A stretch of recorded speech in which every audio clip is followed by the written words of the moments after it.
네, 월요일인 오늘은 앞으로 이번 주에 어떤 이슈들이 있을지 또 어떻게 좀 전략들을 잡아야 될지 이슈에 대한 분석을 해보는 위클리 투자 핫이슈 시간입니다. 오늘 함께 해주실 분은요, 주식캐스터 연희님 모셨습니다. 연희님 어서 오세요. 안녕하세요. 네, 오늘 그러면 연희님과 함께 이번 주 이슈에 대해서 좀 살펴보려고 하는데요. 먼저 타임라인을 통해서 저희 함께 확인해 보실까요? 네, 위클리 투자 핫 이슈 이번 주에도 상당히 좀 많은 이슈들이 저희 남아 있습니다. 경제 지표도 있지만요. 오늘 또 온디바이스 AI 종목들이 들썩이는 이유 갤럭시 쪽에서도 찾아볼 수 있을 것 같고요. 그 외에도 경선이라든지 상당히 많은 곳들이 또 이번 주에도 이슈들이 산적해 있습니다. 특히나 시장 상황이 좀 불안할 때는 이런 이슈에 의해서 또 테마 종목들이 가끔 형성되는 그런 경우들이 있어가지고요. 하나씩 저희가 살펴보면 좋을 것 같습니다. 네, 뒤쪽에 좀 뜨고 있는데요. 보시는 다시피 굉장히 이슈들이 많죠. 네. 15일 오늘도 이슈가 있고요. 16일, 17일, 18일, 19일 주 후반으로 갈수록도 또 중요한 이슈들이 많아서 저희가 체크를 해볼 필요가 있을 것 같습니다.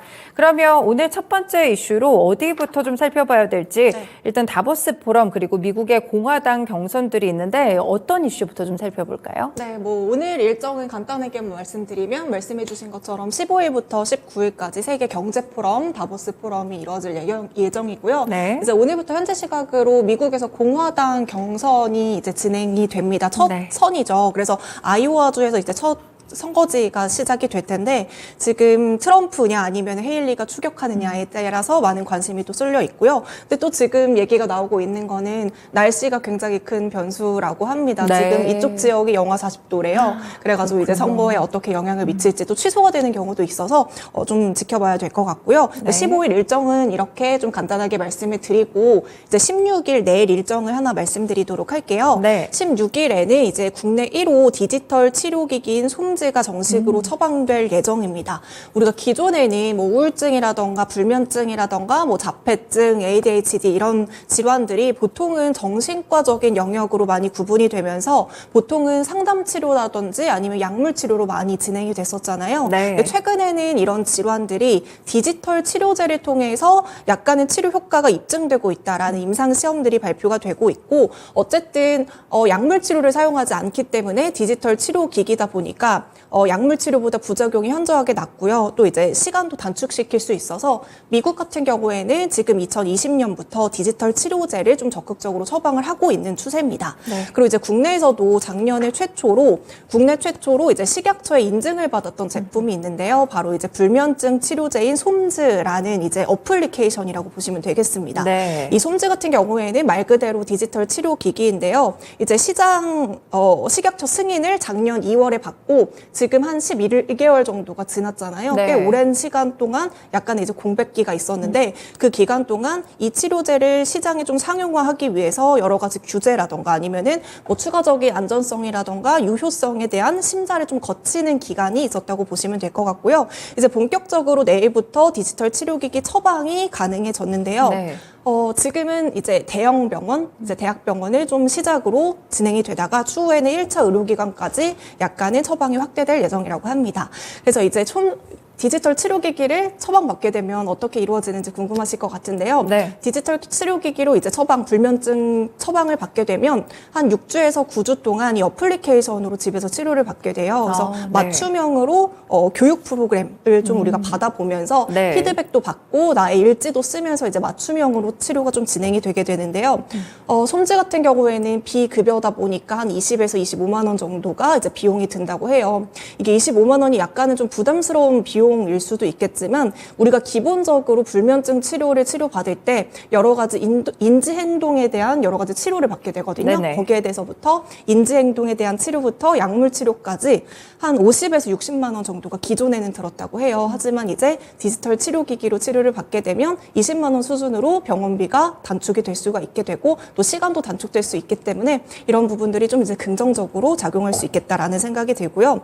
어쨌든 이제 이번에 국내 최초로 경우에도 디지털 치료기기가 처방이 됐는데 우리나라뿐만이 아니라 이미 미국이라던가 일본이라던가 독일 같은 경우에는 국가적인 차원에서도 디지털 치료기기를 좀 적극적으로 지원을 해주고 있는 추세예요. 네. 하지만 우리나라 같은 경우에는 이제 막 시작을 했기 때문에 이 디지털 치료기기 자체가 뭔가 의료의 접근성을 높이고 좀 비용을 절감하고 새로운 의료에 대한 뭐 패러다임을 만들 수 있다라는 데는 의의가 있지만 아직까지는 이게 좀 극초기 시작이기 때문에 정부의 조금 더 적극적인 지원이 필요할 것 같고요. 특히나 뭐 건강보험 등재 이런 부분에 대한 지원이 필요할 것 같고 또 이제 이 디지털 치료기기를 사용하는 환자의 입장에서도 이런 네. 인식의 제고 이런 것들이 조금 더 필요할 것 같습니다.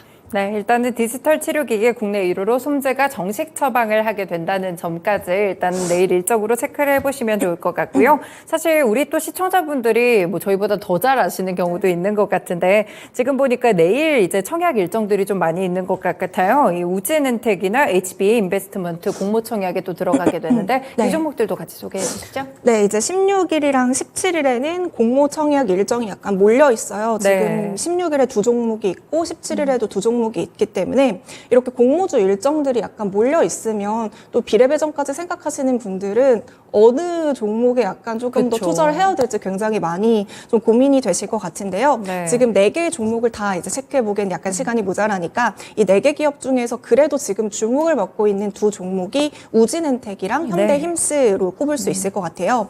첫 번째로 우진엔텍 같은 경우에는 발전 정비 전문 기업으로 원자력 그 장비도 하고 있고 화력 발전소 이게 둘 다 모두 담당하고 있지만 네. 원자력 쪽의 비중이 조금 더 높고요. 어쨌든 원자력이랑 화력 발전소 이 두 사업 모두 시장 점유율이 한 2에서 3위 정도 수준이라고 좀 높다고 보시면 되겠습니다. 네. 지금 매출 같은 경우에도 2013년에 이 기업이 이제 생겨났거든요. 네네. 그리고 나서 이제 10년 동안 한 번의 역성장 없이 꾸준하게 안정적으로 매출도 꾸준하게 성장을 하고 있고요.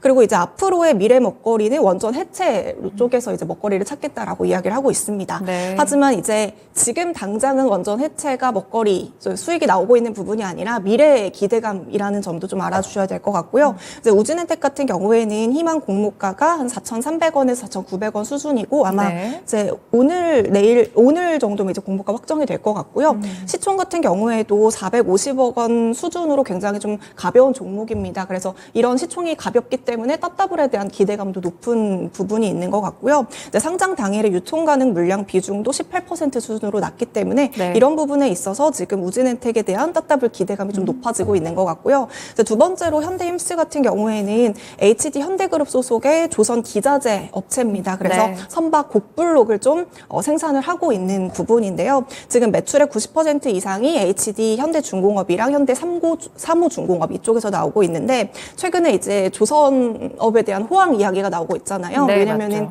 낡은 조선 선박에 대한 교체 이야기도 나오고 있고 또 이제 예전에도 한번 말씀을 드렸지만 친환경 선박에 대한 수요가 증가하면서 이쪽 부분에 있어서 이제 조선업 호황에 대한 기대감이 있습니다. 그래서 이런 기대감이 현대힘스에 대한 청약 흥행으로도 이어질 수 있다는 기대감으로 이어지고 있고요. 물론 지금 현대힘스 같은 경우에는 그 구주 매출 비중이 40% 수준으로 좀 높다고 볼 수가 있어요. 하지만 우리가 작년 하반기에도 이제 공모주 신규 상장 종목들이 굉장히 많이 올랐었는데 그때 대부분의 종목들도 구주 매출 비중이 높았던 종목들이 많았단 말이에요. 네. 그럼에도 불구하고 뭐 2차 전지와 같은 어떤 테마가 있으면 그런 거와 상관없이 꾸준히 올랐던 부분들이 있었기 때문에 현대힘스 역시 이 조선업이라는 테마를 가지고 역시나 또 흥행할 가능성이 높다고 점쳐지고 있습니다. 네, 알겠습니다. 일단 이번 주에만 청약 일정들이 굉장히 여러 개가 좀 나타나고 있는데 그 가운데 우진엔텍 그리고 현대힘스에 대해서 기업들 조금 더 자세하게 봤고요. 다음으로는 경제지표 일정 보겠습니다. 사실 지난주에 보면은 저희가 이제 CPI도 발표가 됐고 주말 중에 PPI까지 좀 나왔었는데 엇갈린 지표들이 나왔었어요. 그러면 이번 주의 핵심 지표는 결국에 12월 소매 판매가 될 것 같은데 딱 어떻게 중간에 수요일에 좀 자리 잡고 있더라고요. 어떻게 예상이 좀 나오고 있을까요? 네, 17일에 이제 미국의 12월 소매 판매 지표가 발표가 되는데요. 아시는 것처럼 미국은 이제 내수 중심이다 보니까 소매 판매 지표가 미국 경제 성장의 동력을 좀 확인할 수 있는 지표로 이제 꼽히고 있는데요. 네. 근데 이제 문제는 소비 지출이 너무 좋게 나오면 또 이제 지금 많이 좀 사그러들고 있잖아요. 금리 인하에 대한 기대감이. 네. 근데 소비 지출이 굉장히 또 좋게 나오면 금리 인하에 대한 기대감이 또 한 번 줄어들 수 있는데 지금 안타깝게도 미국의 소비 지출은 계속해서 증가하고 있는 지표들이 나오고 있습니다. 있습니다. 네. 신용카드 지출도 꾸준히 증가하고 있는 추세고요. 12월 자동차 판매량도 전년 대비 3% 이상 증가했다고 합니다. 이런 부분에 있어서 이번 12월에 소비 지출도 또 이제 높게 나올 것으로 약간의 기대가 되고 있고요. 네. 예상이 되고 있고요. 그래서 이제 소매 판매가 11월보다 한 0.4% 증가할 것이다라는 예상이 있는데 이렇게 또 이제 증가하게 되면 역시나 금리 인하에 대한 기대감이 약해지면서 투자 심리가 또 한 번 악화될 가능성이 높다고 보시면 되겠습니다. 네. 더불어서 미국에 대한 지표뿐만이 아니라 17일에는 중국에 대한 여러 가지 경제, 실물 경제 지표도 함께 발표가 되는데요. 이날에는 이제 중국에서도 소매 판매라던가 산업 생산이라던가 GDP 이런 여러 가지 지표들이 발표가 됩니다. 지금 예상하고 있는 중국의 작년 GDP 같은 경우에는 5.25% 수준이에요. 네. 근데 이제 17일에 중국의 GDP가 발표가 되고 이 GDP가 목표치만큼 나오는지 1차적으로 확인이 필요할 것 같고요.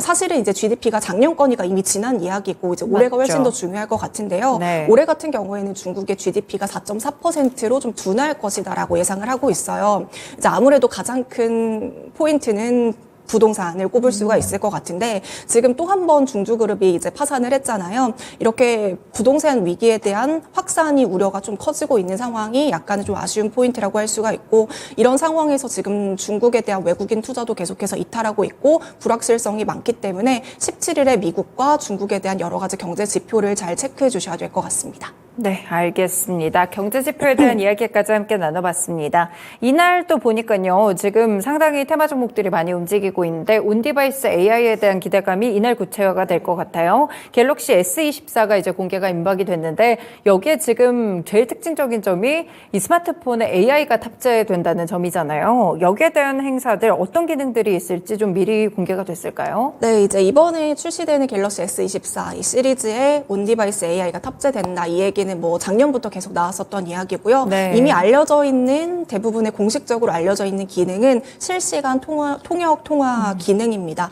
예전에도 제가 한번 말씀을 드렸지만 원래는 우리가 이제 다른 나라 사람들과 통화를 하려면 중간에 어플을 끼고 이제 서로 통역을 해야 되는데 이제 가우스가 탑재된 스마트폰 같은 경우에는 중간에 어플을 안 깔아도 되고요. 또 인터넷을 연결하지 않아도 각자의 언어로 실시간으로 통역이 가능하다라는 내용들이 이제 이미 발표된 사실이고요. 또 이제 여기서 추가적으로 예상을 하고 있는 기능으로는 이제 사진이라던가 여러 가지 이미지를 AI화 시킨 거예요. 그래서 AI가 사진에 있는 내가 불필요하다고 생각하는 배경들을 지워주는 기능이라던가 아니면 화질을 조금 더 개선을 해준다거나 아니면은 이제 사진에 있는 조그만 물체를 조금 더 확대시킨다라던가 여러 가지 AI 기반의 카메라 기능이나 이미지 기능 이런 것들이 탑재될 가능성이 있다라는 전망도 나오고 있습니다. 그리고 이제 이런 AI 기능뿐만이 아니라 당연히 외관 같은 것도 또 신경을 썼겠죠. 해상도가 높은 디스플레이가 탑재된 것도 이제 당연한 거고요. 이제 가장 비싼 울트라 모델 같은 경우에는 이제 외관이 내구성이 좋은 티타늄 소재로 되어 있다라고 합니다. 그리고 색상 같은 경우에도 한정 판매로 판매가 되는 색상까지도 추가적으로 이제 출시될 예정이고요. 지금 국내에서는 19일부터 25일까지가 사전 예약이라고 하는데 이제 가격도 많이 궁금해하실 것 같아요. 네. 256GB를 기준으로 일반형이랑 플러스형 같은 경우에는 한 115만 원에서 135만 원대로 이제 추정이 되고 있고요. 울트라 같은 경우에는 이제 작년보다 한 10만 원 정도 높은 수준에서 170만 원대로 예상을 하고 있습니다. 근데 사실 원래는 세계 최초의 AI 핸드폰 타이틀이 삼성전자였었거든요. 네네. 근데 갑자기 이제 중국에서 이거를 좀 견제를 하려는 모양새인지 몰라도 우리나라보다 먼저 AI 스마트폰을 출시를 하면서 네. 이제 최초라는 타이틀을 약간 빼앗긴 느낌이 없지 않아 있는데 그럼에도 불구하고 이제 시장의 기대치가 더 높은 건 아무래도 삼성전자의 AI 핸드폰이라고 생각을 합니다. 네. 그래서 이제 19일부터 사전 예약이 시작이 된다고 했는데 과연 흥행을 하게 될지도 굉장히 궁금한 포인트고요. 이번에 이제 출시가 되는 AI 핸드폰이 사실상 첫 핸드폰이잖아요. 네. 그렇기 때문에 우리가 이제 삼성전자가 앞서서 폴더블 폰을 처음 출시했을 때와 마찬가지로 출시를 하기 전에는 기대감이 높지만 우리가 언제나 항상 이제 기대가 높으면 막상 사용해 보면 여러 가지 단점이라던가 부족한 부분들이 분명히 보이게 될 것이라고 생각을 합니다. 네. 그래서 이번에 출시가 되면 분명히 아쉬운 이제 보완점, 피드백들도 나오겠지만 이런 피드백들을 다 보완을 하고 추후에 다른 핸드폰들이 더 많은 AI 기능들을 추가를 하고 제품군이 점차 확대가 된다면 삼성전자가 AI 시장 자체를 선점하는 그 효과를 앞으로는 조금 더 기대해 볼 수 있지 않을까 싶습니다. 네, 이제 온디바이스 AI에 대한 기대감들 지난해부터 좀 지속돼 왔었는데요. 과연 이번에 실제가 공개됐을 때는 어떤 파급력을 갖게 될지 이 부분도 함께 잘 살펴보시면 좋을 것 같습니다. 사실 뭐 TSMC도 이제 잠정 실적 발표가 있었는데 네. 18일에 구체적으로 또 맞아요. 실적이 나오더라고요. 인공지능 수요랑도 확실히 관련이 있겠죠? 맞습니다. 이제 TSMC 같은 경우에는 이번에 4분기 매출이 역대 두 번째 높은 분기 매출을 기록을 하면서 26조 원대를 돌파하는 좀 괜찮은 시장의 예상보다 괜찮은 매출대를 기록을 했는데요. 네. 아무래도 애플의 스마트폰이라던가 노트북 판매에 대한 부진의 영향은 있었지만 이거를 상쇄할 만큼의 AI 열풍에 대한 반도체 수요 확산으로 이제 매출을 좀 회복할 수 있었던 포인트인 것 같습니다. 하지만 중요한 점은 12월 매출 같은 경우에는 이제 4분기 매출은 잘 나왔지만 12월 매출 같은 경우에는 11월과 비교해서 한 14% 정도 하락한 수준을 보이고 있고요. 네. 또 작년과 비교해서도 8% 정도 감소한 부분들이 있습니다.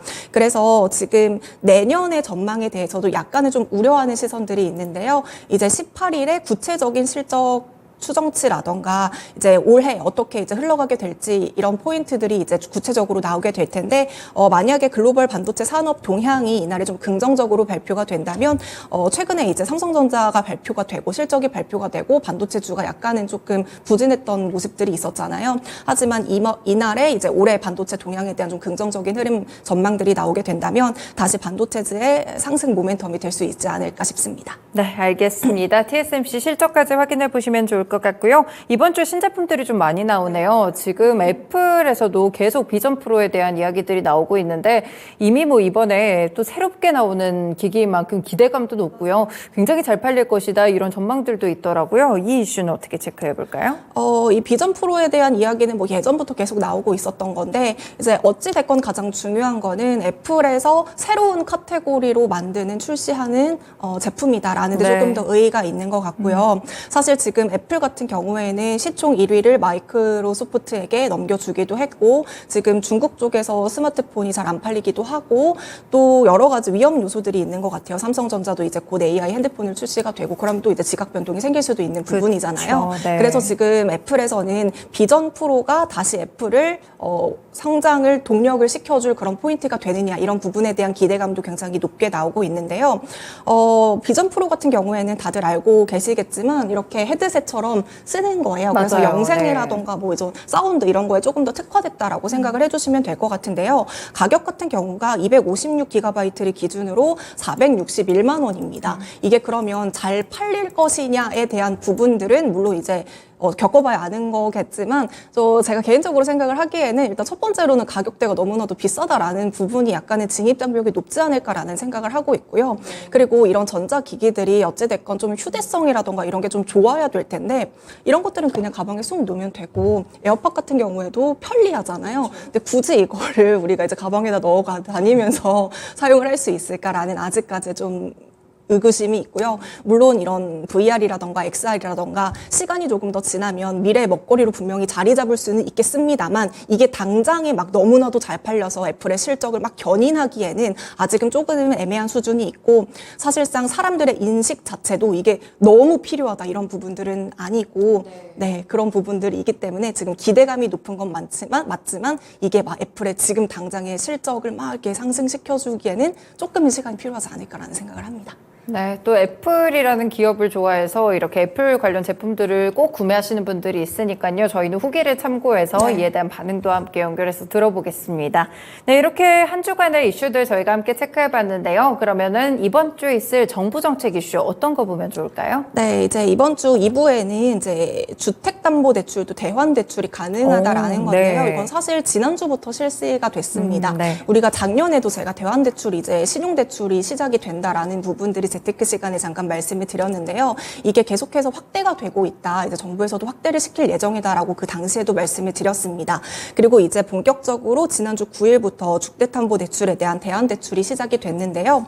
전세대출 같은 경우에는 지금 당장 시작이 된 건 아니고 네. 1월 31일부터 시작이 될 예정이라고 합니다. 지금 주택담보대출의 대환대출 조건 같은 경우에는요. 모든 아파트가 가능한 건 아니고요. 시세를 조회할 수 있는 아파트 중에서 10억 3억 원 이하의 아파트 주택담보대출이 가능을 하고요. 네. 전세자금 대출이 대상이고 또 이제 주택담보대출 같은 경우에는 기존 대출을 받은 지 6개월이 지난 이후부터 대환대출이 가능하다 이렇게 생각을 해주시면 될 것 같고요. 전세대출 같은 경우에는 기존의 대출을 받은 지 3개월이 지나야지 그때부터 대환대출이 가능하다고 생각을 해주시면 되겠습니다. 그리고 이제 기존 대출의 한도를 넘지 않는 수준에서 대환대출 갈아타기가 가능한데요. 네네. 물론 지금 이제 그냥 갈아타기가 가능한 건 아니고 중도상환 수수료가 같이 부과가 돼요. 근데 이 중도상환 수수료 같은 경우에는 신용대출보다 주택담보대출에 대한 중도상환 수수료율이 훨씬 더 높기 때문에 이제 굉장히 매력적인 금리여야만 대환대출을 할 때 이제 우리도 좀 이득을 볼 수 있다 이렇게 생각을 해주시면 될 것 같은데요. 지금 지난주를 기준으로는 카카오뱅크의 금리가 3.48%대 수준대로 가장 낮다고 보시면 되고 그 다음으로 금리가 낮은 은행이 K뱅크로 둘 다 인터넷 은행이라고 보시면 되겠습니다. 그래서 지금 카카오뱅크랑 K뱅크 쪽으로 대환대출 갈아타기가 많이 몰려 있는 상황인데요. 이제 보통은 주택담보대출의 비중이 높은 게 보통 이제 시중은행의 한 77% 수준이잖아요. 근데 지금은 대환대출은 어찌됐건 인터넷 은행 같은 경우에는 조달 비용 자체가 낮기 때문에 이런 쪽에서 좀 경쟁력 있는 금리를 제공할 수 있다라는데 긍정적이겠지만 그럼에도 불구하고 시중은행대의 이제 비중이 높기 때문에 뭐 이게 무너지겠다라는 생각은 하진 않지만 그럼에도 불구하고 시중은행들이 고객이 이탈할 수 있다는 우려가 있잖아요. 그쵸. 그래서 지금 대환대출을 이제 끌어올리기 위해서 뭐 신한은행이라던가 국민은행이라던가 여러 가지 이자 지원을 해주고 첫 달에 이자를 내주고 이런 이벤트를 확대를 하면서 좀 고객에게 다양한 혜택들이 돌아가기 위해서 경쟁이 활발해지고 있다. 이렇게 좀 생각해 주시면 되겠습니다. 네, 알겠습니다. 정부 정책 이슈로는 대환대출과 관련된 부분들까지 함께 체크해드렸습니다. 오늘 말씀 여기까지 듣겠습니다. 말씀 고맙습니다. 네, 이렇게 한 주간의 이슈를 정리해보는 위클리 투자 핫 이슈 시간 주식캐스터 연희님과 함께했습니다. 지금까지 다양한 투자 판단에 도움이 되는 말씀들 함께 전해드렸는데요. 특정 종목의 상승 하락을 보장하지는 않습니다. 네, 시장의 중심 여기서 마무리 짓도록 하겠습니다. 남은 오후장도 투자 잘하시길 바라겠습니다. 고맙습니다.